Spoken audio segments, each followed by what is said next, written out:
Hey everyone! In this video, I'll guide you through improving the audio quality from your Bluetooth headphones on Windows, which can often sound compressed, especially when playing games like Valorant. Go to your search bar and type Settings in the Settings app. Use the search bar within the app and type Sound Settings.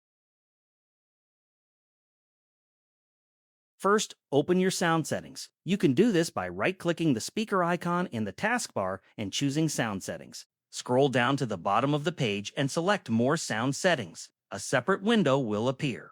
At the top of this window, click on the Recording tab. Look for your connected Bluetooth headphones in the list of devices. Right-click on your headphones and select Properties. In the Properties window, click Properties again, then choose Change Settings. Next, go to the Driver tab. Important note: after this step, the microphone on your Bluetooth headphones will stop working. If you rely on your headset's built-in mic for chat or calls, do not proceed.